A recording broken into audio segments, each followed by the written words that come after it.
I declare that I am special and extraordinary, not average.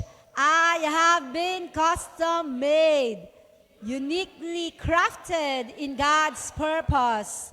I am one of a kind, His most prized possession. I live without fear, knowing I am a child of the Most High, created in His very image. I am more than a conqueror, destined to rise, to shine, and to fulfill the greatness within me. I declare no weapon fashioned against me now or in the future shall prosper. Every tongue that rises against me is condemned. Every battle in the heavenlies are already won in my favor. Every negative things in my life diminishes and dies.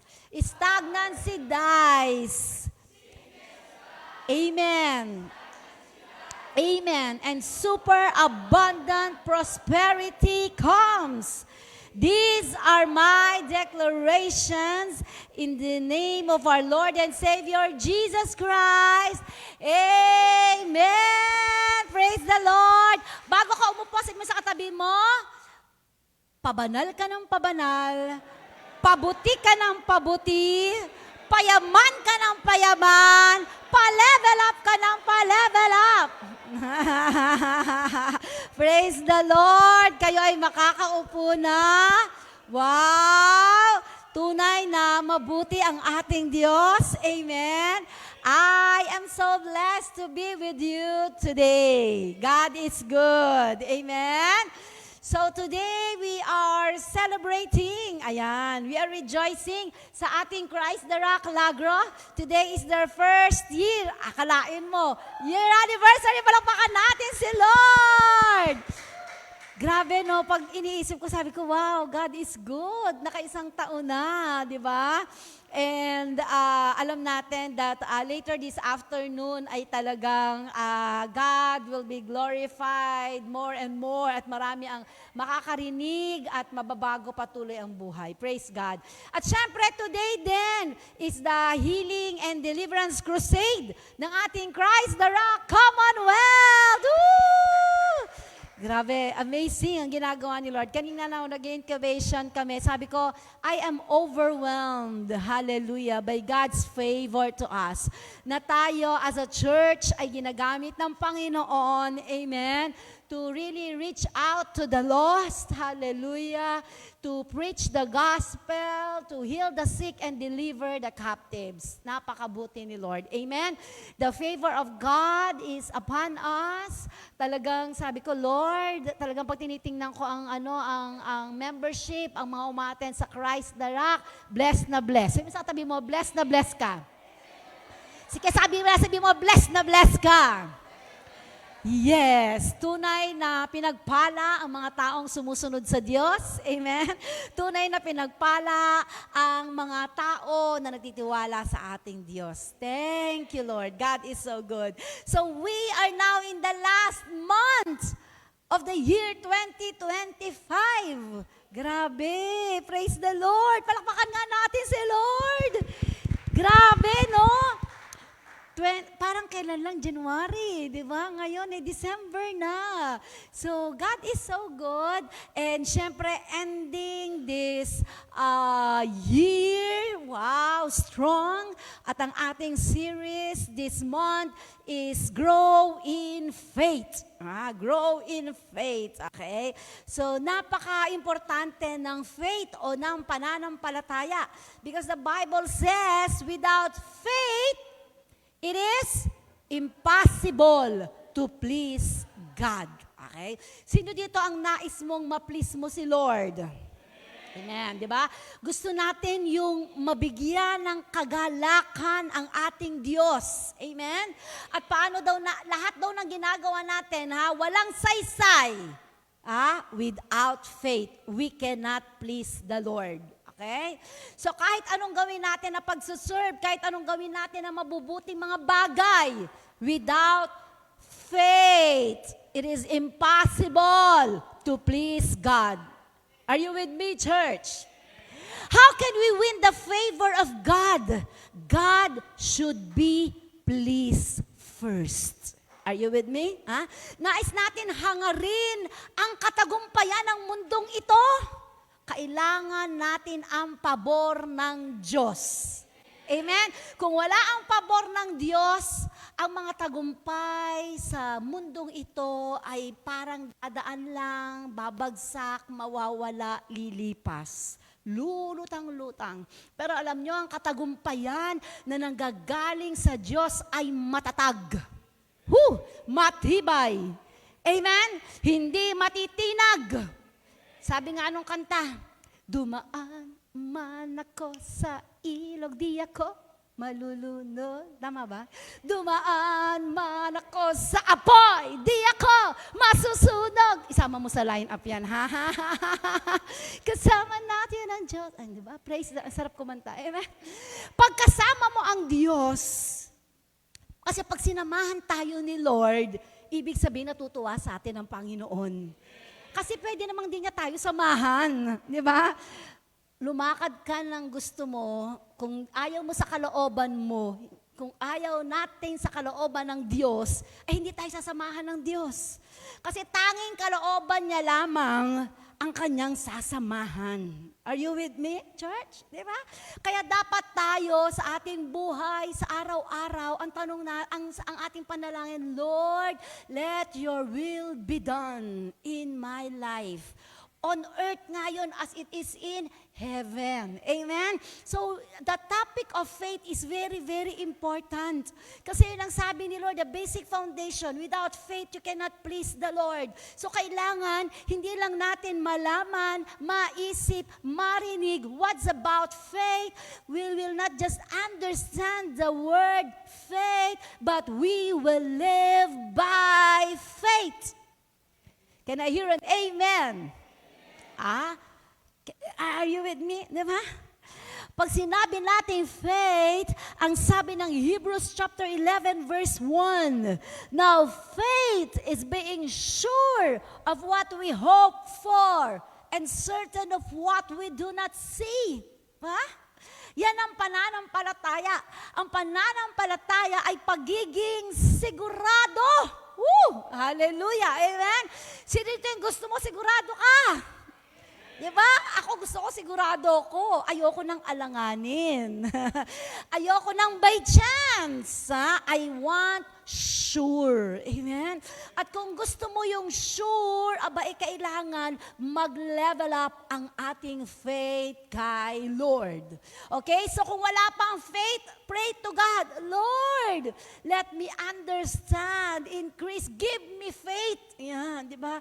Give me faith. Yung pala yung mga kanakanta natin ngayon, di ba? To trust what you say. Di ba? That you're good. Yan, marami pa tayong kakantahin. Hanggang matapos to, di ba? Ang ending natin, let faith arise. Kakantahin natin yan, MJ ha, mamaya ha, let faith arise. Okay. So, kailangan natin mag-increase ng ating faith. Alam nyo ba na miracles happened when we walk in faith? Miracles happen when we walk in faith. Alam ba nating lahat that if we walk by faith, hallelujah, our faith in the Lord, if we walk with faith, our faith in the Lord, God's power will manifest in our lives. Ang sabi ng Bible, in His own hometown, Bethlehem, our Lord Jesus Christ did not perform many miracles. Hindi. Sa mismong hometown ni Jesus Christ. Why? Because of their lack of faith. Jesus Christ left His hometown, and Pumunta siya sa iba't ibang lugar at doon siya nagpalaya ng mga inaalihan ng mga demonyo, nagpagaling ng may mga sakit, bumuhay ng mga patay. Why? Because in those places, he found people with great faith. Yun ang nais ng Panginoon.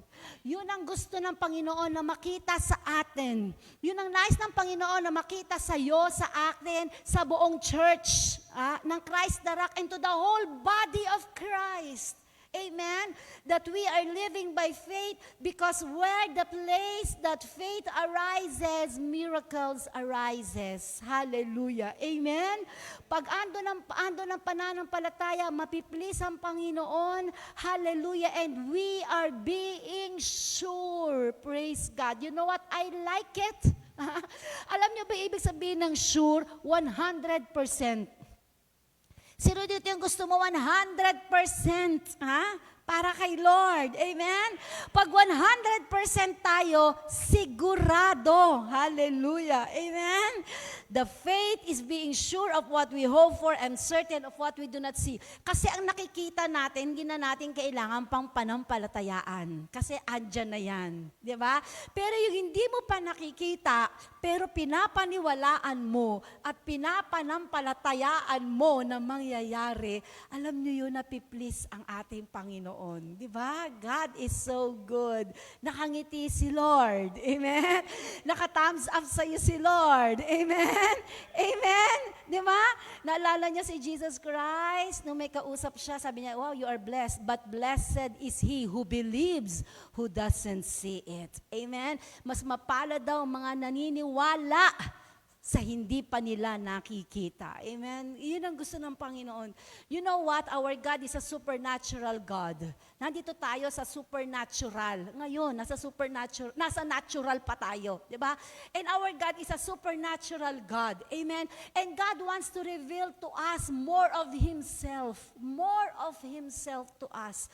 Pero ang tanong, are we willing? Are we open? Ha? Do we want it? Ha? Church, ngayon, pinaniniwalaan natin ang Diyos, na may Diyos. Pero wala pa sa atin na nakakita. Wala pa. Amen? Maaring may nakaramdam, nakarinig. Amen? Pero ang higit sa lahat, nananampalataya. Pananampalataya. Nananampalataya. Amen? The thing that you are here today is because you believe and you have faith in the Lord. Amen? Sa mga nakikinig sa atin sa online, bakit ka naka-tune in ngayon? Because you believe and you have faith in the one we are serving, our Lord Jesus Christ. Amen? So sino dito yung gusto mo mag-dig down pa tayo? Gusto natin makita pa, Lord, I need to learn this thing. Sino dito yung aamin, hindi ko pa masyadong alam yan. Di ba? Gusto ko yan, di ba? Naririnig ko yan, yung faith na yan. Naririnig ko yan kasi nababasa ko yan sa Bible. But I want to experience it. I want to experience it, Lord. Amen? I remember nung andon kami sa Isabela. Tama ba? Oo, Isabela. Bandang Ilocos region. Nung nagkakaroon ng healing crusade, kasama kami noon sa JCTD, nung nagkakaroon ng healing crusade, sabi ni Bishop Ted, ay mga pastor, linya na kayo dito sa harapan. Ang dami kasi noon, lahat ng mga nandyan na nais magpa-pray, lapit kayo dito. Sabi, lapit sa mga pastor. Dilinyahan na kami mga pastor. Nung nakatayo akong ganyan, naglalapitan na. Kasi ang mga nandun, syempre may mga sakit, may mga naka-wheelchair, may mga ganyan. Biglang may lumapit sa akin. Paglapit sa akin, pagtingin ko, nako, sabi sa akin gano'n, yung kanyang mata ay nakakross. Alam niyo ba yung nakakross? Cross eyes, duling. Di sabi ko, baka may ubo to, magpapapray, baka may lagnat, gano'n. Anong pagpe-pray natin, brother? Sabi kong gano'n. Sabi niya, yung pong mata ko, talaga, napagano'n. Napagano'n ako Praise the Lord, di ba? Sabi ko, sige brother ha, pananampalatayaan natin yan. Nananampalataya ka ba? Sabi ko ganon.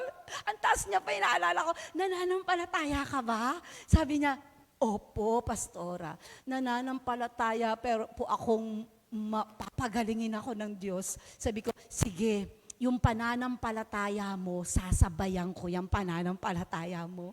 Pananampalataya tayo sa Diyos. Amen? Ayan na, di syempre, nag-thanks na ako. Arabashika, karapapapa, Lord! Ikaw bahala dito, Lord! And then, you know what? After we prayed, nakapikit din kasi ako. Nakapikit din siya. Pagdilat niya, namangha ako. Sabi ko, hallelujah. Palakpakan natin si Lord kasi pumantay yung mata niya. Alam nyo, doon ko masasabi, si Lord talaga. Amen? Yung mga kamay natin, ginagamit lang yan ni Lord. Amen? Yung mga boses natin, ginagamit lang yan ni Lord. Alam nyo, yung contribution mo, yung pananampalataya mo. Are you with me, church? Are you with me? Palakpakan natin si Lord. Kasi yung pananampalataya mo, ikaw. Contribution mo yun. Pero yung kapangyarihan, galing sa Diyos. Amen? So let faith arise. There are portraits of faith. Okay, na nais natin pag-aralan ngayong umagang ito. Ang unang-una, yung tinatawag na consecrated faith. Okay, consecrated faith. At dito ay ipinakita ni Mary of Bethany, what is a consecrated faith? O bago pala yan, may isa pa akong kwento sa inyo. Nag-healing deliverance naman kami ni Daddy Bishop. At ito ay naganap sa Santa Maria. Sa Mindanao, hindi Bulacan, sa Mindanao. Sa Santa Maria. Doon sa Mindanao, okay? Ay nung nag-healing and crusade kami, syempre, may poster. Healing, deliverance, crusade. Eh di nagpuntahan yung mga tao. Sa covered court yun. Eh wala si Daddy Bishop. Kasi na-invite siya sa Davao na mag-preach. Sabi sa akin, ikaw na dun sa Santa Cruz. Santa Cruz pala yun, hindi Santa Maria. Ikaw na sa Santa Cruz. Sabi niyang ganun. Tama, Santa Cruz. Ikaw na sa Santa Cruz. Ako na dun sa Davao. Sabi ko, sige. Sabi ko, sige. Eh di syempre, di ba? Woo! Preach ako, preach, di ba? Eh di pagtapos nun, bumulong na sa akin si Pastor Patrick. Pastora, tatawagin ko na po ba yung magpapapray? Sabi niya ganun ko, sige, tawagin mo na yung mga magpapapray. Di puntahan yung magpapapray. Maya-maya, may dinala naka-wheelchair. Eh di naka-wheelchair, pinag-pray. Ano po nangyari? Na-stroke, naka-wheelchair. Sabi ko, sige po, tatay, magsisi sa lahat ng kasalanan. Di ba, ganon? Magsisi sa lahat ng kasalanan, puputulin natin ang lahat ng sumpa. Ganon ako. Di syempre, sinabi ko na, kung ito man ay gawa ng kaaway, mangkukulam sa tanista, puputulin natin sa pangalan ni Jesus. Amen, tay? Amen. Alam niyo, nakita ko yung tatay, yung pinagpe-pray ko, he really wants to be healed. Kasi talagang ganyan talaga siya. Talaga nung pinagpe-pray ko siya, umiiyak talaga siya. Eh di ito na, tapos ko na siyang ipag-pray. Iniisip ko, patatayuin ko kaya ito o hayaan ko na lang siya nakaupo. Total, tapos na yung panalangin, di ba? Pero may conviction si Lord, patayuin mo. Sabi ko, sige tay, tayo na po kayo and maglakad na po kayo. Di nakatingin sa akin si Pastor Patrick, nakatingin din sa akin yung mga pamilya nung nag-invite. Sabi ko, sige tay, tayo na tay. Alam niyo siya, for how many years hindi siya naglalakad?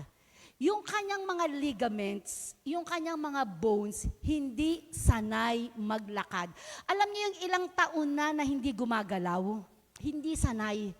So sabi niya, nung tumatayo siya, tinitingnan ko siya, parang siya, ramdaman niya yung sarili niya, kaya ko bang tumayo? Ganon.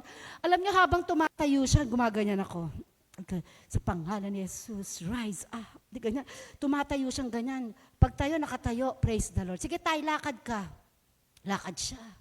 Alam niyo, nakalakad siya. Grabe ang Panginoon. Grabe talaga. Nung naglalakad siyang ganyan, ganito pa, sabi ko, Tay, magaling ka na. Hindi ka palang mabilis maglakad. Kasi yung mga buto-buto mo dyan, yung mga ligaments mo, tendons, yung dugo mo, hindi pa nagsisirculate ng maayos. Sabi kong ganon. Pero magaling ka na. Naniniwala ka, Tay? Okay. Umupo ulit siya sa wheelchair. Alam nyo, after a year, bumalik ulit kami doon. Pagtingin ko sa kanya, naglalakad na siya. Palakpakan natin ang Diyos. Amen? Napakagaling ng ating Diyos na pinaglilingkuran. Kaya huwag tayong matatakot manalangin kasi hindi tayo ang magpapagaling. Ang magpapagaling ay ating Diyos na may likha ng langit at lupa. Amen? Palakpakan natin si Lord. Ang sabi ng John chapter 11 verses 20 to 23. Okay? Ang sabi diyan, when Martha heard that Jesus was coming, she went out to meet him, but Mary stayed at home. Verse 21, Lord, Martha said to Jesus, if you have been here, my brother would not have died. Verse 22, but I know that even now, God will give you whatever you ask. And then Jesus said to her, your brother will rise again. Yan ang sabi ni Jesus. Puntahan natin ang verse 28. Ang sabi ng verse 28, and after she had said this, si Martha yon, she went back and called her sister Mary aside. The teacher is here, she said, and is asking for you. When Mary heard this, she got up quickly and went to him. Now Jesus had not yet entered the village, but was still in the place where Martha had met him. Okay? So pause muna tayo doon. Paparating ang ating Panginoong Yesus, and then siya ay sinalubong ni Martha. Ang sabi niya, Lord Jesus Christ, Lord Jesus, if you have been here, my brother would not have died. Kung andito ka, hindi mamamatay ang aking kapatid. Sabi niya ganon, in that same place. And then, hindi pa umaalis si Jesus doon, binalikan niya yung kapatid niyang si Mary. Ang sabi niya, the master is asking for you. Tumayo si Mary, lumapit. Okay, andito na tayo. Sa verse 32, andun pa rin si Jesus, ha? Hindi umaalis si Jesus sa place na kung saan nagtagpo sila ni Mary. Pero may sinabi si Jesus sa kanya, ang sabi ni Jesus kay Martha, your brother will rise again. Okay? Pero hindi gumalaw si Jesus, andun pa rin siya sa kanyang kinatatayuan. Verse 32, when Mary reached the place where Jesus was, and saw him, nakita siya ni Mary.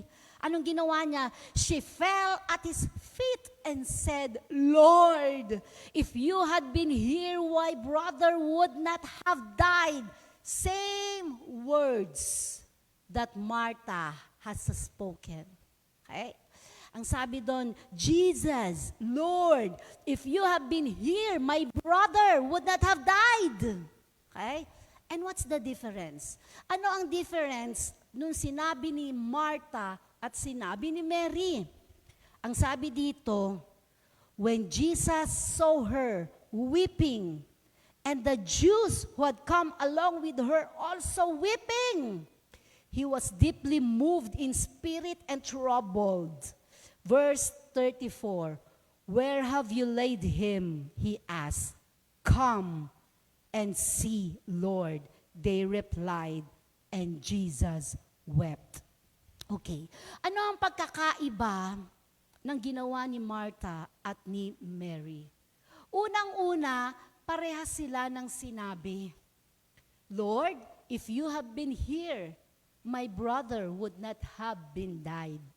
Kung nandito ka lang, hindi mamamatay ang kapatid ko. But you know what's the difference? Nung nakita ni Mary si Jesus, she fell on her knees, weeping.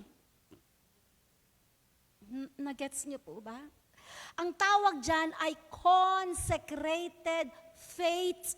Parehas ng sitwasyon, parehas ng sinabi, pero magkaiba ng pananampalataya. Si Jesus Christ, nung nakita niya si Martha, narinig niya yung sinabi, hindi umalis sa kinatatayuan. Pero sinabi niya, your brother will rise because God is all-knowing. Alam ni Jesus Christ ang mangyayari. Mabubuhay si Lazarus. Pero nung dumating si Mary at yumuko si Mary, nag-bow down, umiyak. You know what? That consecrated faith led Jesus Christ to walk and to weep and and rose Lazarus once again. Amen?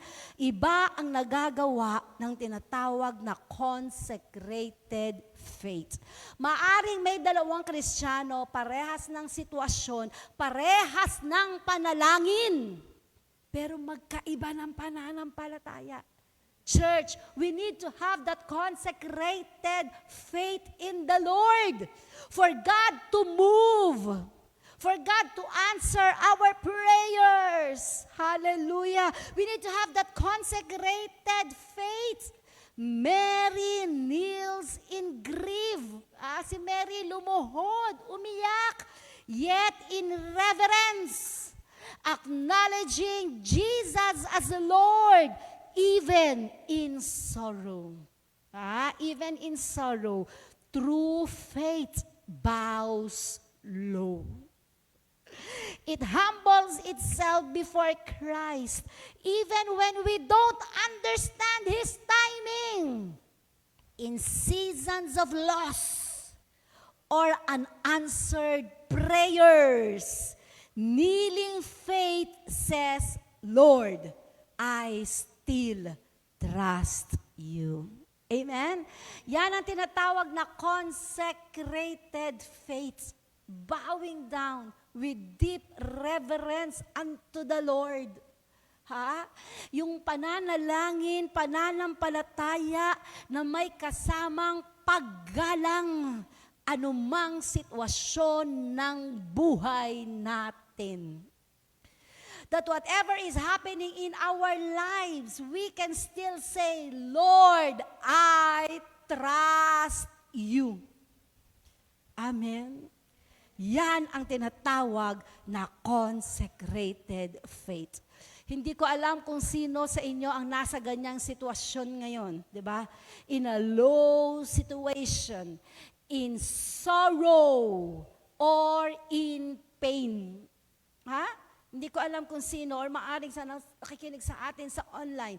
If you are in that situation, anong tawag doon? Bottom rock situation of your life, maybe in sickness, maybe in pain, in agony, maaring sa paghihirap, maaring pinansyal, maaring kalusugan, relasyon.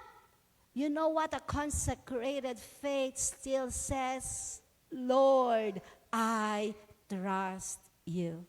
Amen? At ano ang nangyari nung nakita ni Jesus Christ yung consecrated faith ni Mary? It causes Jesus Christ to rise up and walk and rose Lazarus from death to life. Maaring may sitwasyon sa buhay natin ngayon ang patay na. Maaring yung finances ay patay na. Pagpatay, walang galaw. Walang movement. Low, wala. Alam natin ang patay, walang buhay, di ba? Maaring may mga aspeto sa buhay natin ang patay na, ang relasyon sa pamilya, di ba? Ano pa? Iba't iba, trabaho, di ba? Wala walang movement, patay, di ba? Maaring may mga sitwasyon sa buhay natin ngayon ang wala ng pag-asa. But you know what? Come to the Lord. Come to God and show to Him, God, in this situation, I still trust you. Alam niyo, magugulat tayo sa kilos ng Diyos. Yung mga pinapanalangin natin na alam natin, Lord, imposibleng mangyari to. Lord, paano mangyayari to? Lord, anong gagawin natin? Paano to, Lord? God will make a way when there seems to be no way. Are you with me, church? Napakadaming kaparaanan ng Diyos para solusyonan ang problema mo.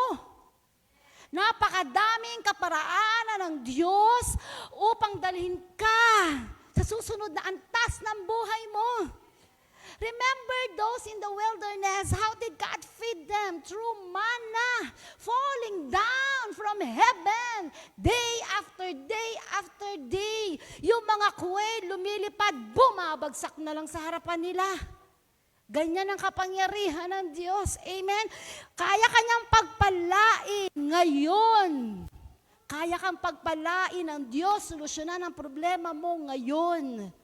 Pero kapatid, you need to have that consecrated faith in the Lord. Bowing down before Him. Alam nyo, pag sinabing consecrated faith, ito yung in reverence, in awe.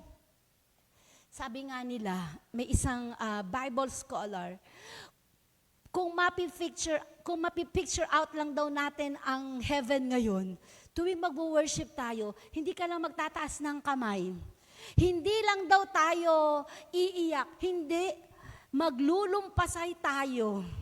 Hihiga ka, maglulumpasay ka dahil sa sobrang hiya sa glory ng Diyos na sinasamba natin. Na ultimo pagsamba natin ay isang napakalaking pribilehiyo na makasamba sa tunay at iisang Diyos. Amen?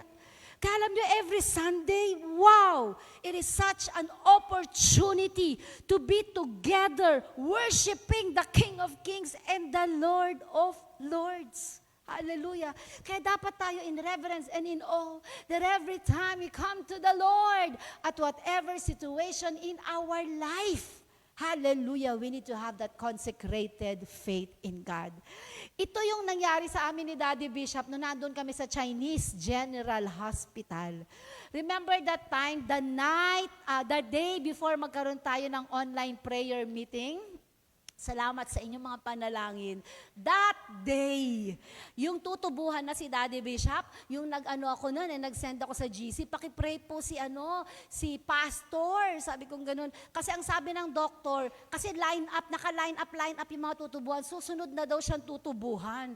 Talagang umiiyak ako noon kasi yung mga tinutubuhan, parang lahat sila, paglabas, naka-body bag na. Alam mo yun? Halos walang nabubuhay eh. Pero sabi ko, Lord, pag pumasok yung asawa ko doon, hindi ko alam kung ano na mangyayari. Kasi sabi ko, Lord, alam niyo, sinabi na lang sa akin ni Daddy Bishop, bago ako ipasok, manalangin tayo. Sabi niya gano'n. Ganito gagawin natin, sabi ni Daddy Bishop. Siya pa yung nagsasabi sa akin, sabi niya, mag-worship tayo. Okay? Yun na lang ang gagawin natin. Mag-worship na lang tayo ng mag-worship.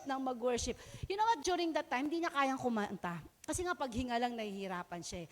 Pero ako talagang kumanta ako. Wala akong pakialam. Nasa emergency room kami. Alam niyo emergency room, dikit-dikit. Talagang kumanta kami doon. Kumanta. Ako lang pala kumakanta. Pero si Daddy Bishop kumakanta siya. Talagang habang kumakanta kaming ganyan, Lord, talagang we lift up. Yun yung talagang worship na hindi ko makakalimutan. Sabi ko, Lord, grabe, nothing is impossible with you. You are the God who heals. You are the God of impossible. Talagang nag-worship kami. And you know what? That worship reached the heart of the Lord. After that worship, paghinga ni Daddy Bishop, nagulat siya. Sabi niya, Ma, bakit? Nakakahinga na ako. Nakakahinga ka na? Oo, nakakahinga na ako. Tapos hindi siya kumakain. Kasi pag kumain siyang gano'n, yung pagmuya pa lang niya, napapagod na siya. Pagkain. Binigyan ko ng pagkain. Naubos niya. Pagkain pa, umos.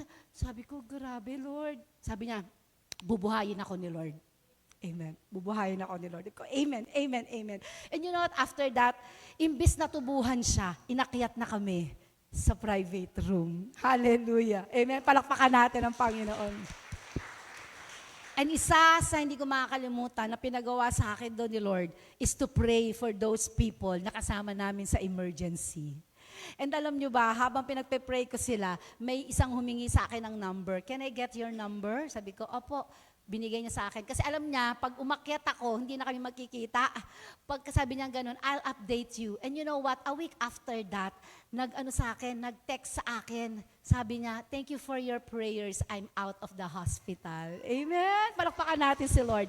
Nag-share ako doon sa mga Muslim, sa mga kung ano-ano. Kasi doon, halo-halo. Talagang sinesharean ko. Wala na akong pakialam. Sabi ko, may mission din ako dito. Hindi lang magbantay sa asawa ko, pero mag-share ng gospel dito sa mga taong nandito. Amen? Meron pa kami doon politician na kasama namin. Wala rin akong pakialam. Jesus Christ is Lord. Amen? Jesus Christ can heal you. Amen? Purihin ng Panginoon. Yun ang tinatawag na consecrated faith. It moves the hands of God. Are you with me, church? Number 2 is yung tinatawag na commanding faith. Ito yung nangyari sa Roman centurion na mababasa natin sa Matthew 8 verses 5 to 8. Ang sabi dito, when Jesus had entered Capernaum, a centurion came to him asking for help. Lord, he said, my servant lies at home, paralyzed and in terrible suffering. Jesus said to him, I will go and heal him. The centurion replied, Lord, I do not deserve to have you under my roof. But just say the word, and my servant will be healed. Verse 9. For I myself am a man under authority, with soldiers under me. I tell this one, go, and he goes, and that one, come, and he comes. I say to my servant, do this, and he does it. When Jesus heard this, he was astonished and said to those following him, I tell you the truth, I have not found anyone in Israel with such a great faith. And alam nyo what happened here? That time when Jesus prayed for his servant, wala doon, nag-proxy to, nag-proxy. Nung nag-pray si Jesus Christ, that same hour, pag-uwi ng Roman centurion, magaling na yung kanyang servant. At nung tinanong niya, anong oras siya gumaling? You know what's the answer? It is that same hour where Jesus prayed for his healing. That is what we call commanding faith. Amen? You know what? Sometimes we really need to show to God that the power, that His Word has power, and He's not bounded by time nor by distance or space. Amen? A Roman officer accustomed to authority recognizes the supreme authority of the sovereign Christ. Listen, true faith trusts the word of the Lord Jesus without needing signs and proofs. Commanding faith declares, Lord, one word from you is enough to change everything. Amen? That's how powerful the Word of God is. Amen? Kaya nga lahat ng sinabi niya, ang sabi ng Bible, it is a yes and amen. It will happen. Are you with me, church? It will happen. When we went to Japan, ang isa sa na-meet namin doon ay ang sister ni Eugene. Okay? Eugene, siya yung kinasal namin. So, ang kanyang napangasawa ay US Navy. That's why nakapunta kami sa naval base doon sa Japan. So, papunta pa lang kami doon, hindi kasi pwedeng pumasok doon ang kahit sino. Kailangan may tinatawag kang sponsor. At ang makakapag-sponsor sa iyo ay ang nasa loob mismo ng US Naval Base. So because nandun siya, nakapasok kami. Madaming proseso. So after that, we're free. So pumunta na kami doon, pinasyal niya kami. It is a part of Japan, US Naval Base, na pag nasa loob ka, para kang wala sa Japan. Kasi iba lahat. Pati CR, pati mga pagkain, mga tao, iba. Okay? Sa labas kasi mga Japanese maliliit. in height. Doon, puro matatangkad kasi nga mga US, okay? So what happened? So pinasyal niya kami, ito yung eroplano, ito yung jet, ang dami niyang pinasyal sa amin, pinakain niya din kami ng mga American foods, etc., etc., and kung ano pang mga nangyari, pinasyal kami the whole day. Hindi pa kami nakakatapos, okay, nakapag-pray kami kasi nag-house blessing kami doon, nag-healing deliverance kami. After that, hindi pa tapos, biglang may tumawag. Pagtawag sa kanya, biglang tumayo, "Excuse me, I have to go. I have errands to make." Biglang umalis. Kasi tinawag ng commanding officer niya. Tumayo, may bisita, tumayo, umalis, kasi tinawag ng commanding officer niya. Ganun ang power ng authority. Amen? Kaya pag si Lord Jesus Christ, sinabi niya, sakit, layas, lalayas yun. Kahit nagsisimula pa lang sa lagnat, lalayas yun. Amen? Amen? Amen! Because we know who the commander of everything, of all. We know who is the King of Kings and the Lord of Lords. Amen? Isang salita lang nun, kahit anong nangyayari, pag pinaalis nun, aalis. Are you with me, church? Are you with me, church? That is the power of the commanding faith. Amen? Dapat alam natin yon. Lord, one word from you is enough to change everything. Naalala niyo yung patawid sila ng Gethsemane, ng Bethsaida? Ang lakas ng wind. Remember that place? Tapos natutulog si Jesus. Ginising siya ng mga apostle niya. At sabi, "Lord, why are you not worried?" Diba? There is a storm. Sabi niya, anong ginawa ni Jesus? Tumayo. Ano sabi niya? "Oh, you of little faith." Hinarap yung wind. "Wind, be still." And there was calmness all around. Come on, church. Even the winds obey the Lord. Amen? That is commanding faith. Walang power yung salita natin kung di yan sinasamahan ng presensya ng banal na spirito. Are you with me? Your words become powerful because of the power of the sovereign Holy Spirit that is within us, that is in us. Hallelujah. Amen? Kaya pag tayo nagpe-pray, sa pangalan ni Jesus, lumayas ka. Diba? Kung sino man, anumang kampo ng demonyo sa pangalan ni Jesus, and lumalayas. Because of the name of our Lord Jesus Christ, because of the power of the sovereign Holy Spirit that is in us. Amen? Church, we need to exercise this. Alam nyo, pag may mga parte ng katawan natin, pag hindi natin ini-exercise, anong mangyayari? Diba? Lumulutong, anong tawag doon? Rumurupok. Diba? And then one day, hindi mo na alam kung paano gamitin. Bakit? Na memory loss na. Kasi hindi pinapractice. Church, you have the ability. You have the anointing. You have the power. Exercise it. Amen? Exercise. Do it. Daily. Routinary. Kami ni Daddy Bishop, every day, bago kayo matulog, deliverance, deliverance. Lalo nasa Hong Kong, ay nasa Japan kami, deliverance. Naku, pati principalities of the air, nakasagupa namin doon, di ba? Deliverance, deliverance. Bakit? Kailangan ko to eh, di ba? Why? I need the power of God in my life. Hallelujah. Amen. And lastly, the climbing faith. Ito yung nangyari kay Zacchaeus of Jericho.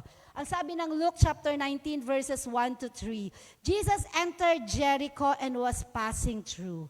A man was there by the name Zacchaeus. He was a chief tax collector and was wealthy.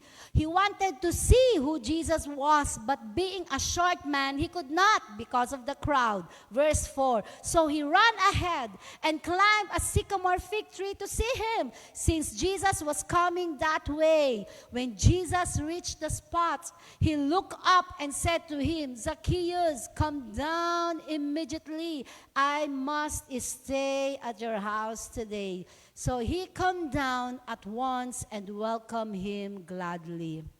Verse 7. All the people saw this and began to mutter, he was gone to be with a guest of a sinner. But Zacchaeus stood up and said to the Lord, look, Lord, here and now I give half of my possession to the poor, and if I have cheated anybody out of anything, I will pay back 4 times the amount. Okay? Ano itong tinatawag na climbing faith na ito? Ito yung ginawa ni Zacchaeus. When we went to Israel, praise God, nakita ko ano itsura ng sycamore tree. Ang sycamore tree ay matinik. Matinik siya. Sabi ko nga, paano kaya na-climb to ni Zacchaeus? Kasi matinik. So, ibig sabihin, yung pag-akyat pa lang ni Zacchaeus doon sa sycamore tree, effort na. Effort na talaga. Kasi ako, tinitingnan ko, hindi ko rin alam paano aakyatin yun. Kasi nga, matinik. Pero dahil kahit gaano katinik, alam niya kasing maliit siya, and he will not be noticed among the crowds. So for him, for God to notice him, he need to climb up the tree. Pero alam niyo ba, hindi pa nagsasalita si Zacchaeus, nakita na siya ni Lord. Ganun si Lord. Pag ginamit mo yung climbing faith mo, inakyat mo yung mahirap akyatin, inakyat mo yung imposibleng akyatin, wala ka pang sinasabi, naririnig na ng Diyos. Amen? Amen? Nakikita ng Diyos ang puso mo, nababasa ng Diyos ang isip mo.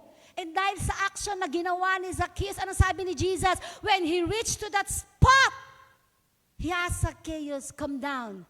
I must stay at your house today. What a favor from the Lord. Amen? Ganun si Lord. Ha? We need to climb up. We need to rise up. Sometimes even do the hardest. Diba? That's faith. That's climbing faith. A wealthy tax collector, church, it hindered by the crowd, refuses to let obstacles stop him from seeing Jesus. True faith rises above limitations. Whether social shame, physical barriers, or personal sin, climbing faith says, I will overcome whatever stands in the way of seeing my Lord Jesus. Amen? That is just to see Jesus. Just to be with the Lord. Hallelujah. Amen? Alam niyo ba si Zacchaeus, this is where I will end. Alam niyo ba si Zacchaeus, wala siyang kailangan kay Jesus. Mayaman to. Mayaman. Pero ang kailangan niya, kapatawaran. Alam niyang makasalanan siya. Alam niyang nangurakot siya. Alam niyang nagsinungaling siya. At alam mo ang kailangan niya, forgiveness. Forgiveness. Sometimes, ang kailangan natin sa Diyos, hindi pera. Minsan, ang kailangan natin sa Diyos ay yung kanyang kapatawaran. Na alam natin na magbubunga ng masagana sa ating buhay. Amen? Laging sinasabi ni Lord, repent, repent, for the kingdom of God is near. Repent, repent, for the kingdom of God is near. Amen? Church, let us arise. And we will sing this song as our declaration and as our response song this morning. Okay? So atin itong kakantahin, and I pray na habang atin itong kinakanta, that God will supernaturally speak to us. Hallelujah. that God will supernaturally, by His grace, and through our permissions, through us, our faith will arise. Amen? Hallelujah. Okay, so we will sing this song, Let Faith Arise. And hindi lang natin ito kakantahin, ha? Kakantahin natin ito ng may pananampalataya, ibubuhos ang lahat para sa ating Panginoon. Hallelujah. Thank you, Lord. Thank you, God.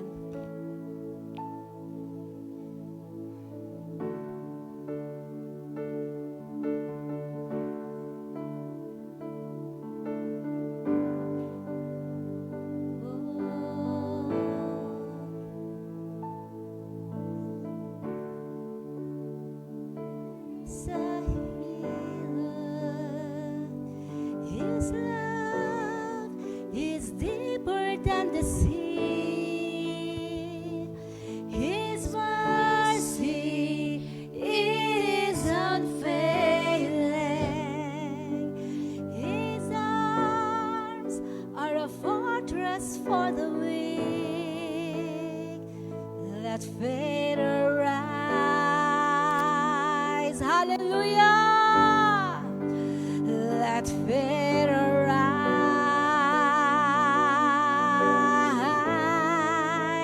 I lift my hands to believe again. You are my refuge. You are my strength. As I pour out my heart, these things I remember. You are faithful, God, forever.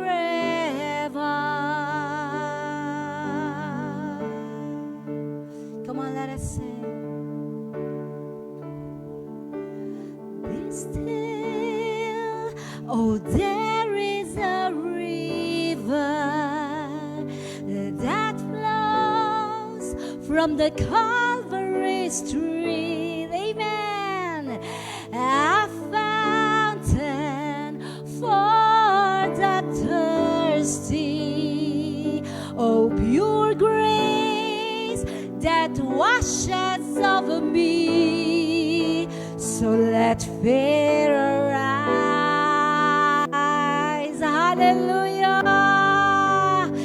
Let faith arise.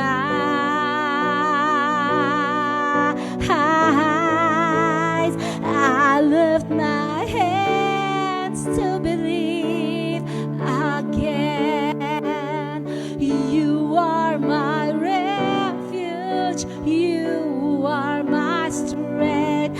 As I pour out my heart, these things I remember.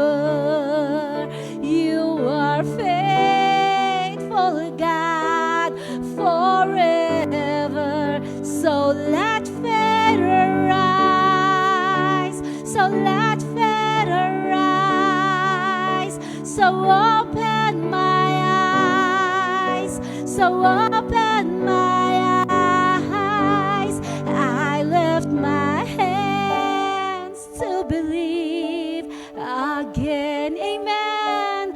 You are my refuge. You are my strength. As I pour out my heart, these things I remember.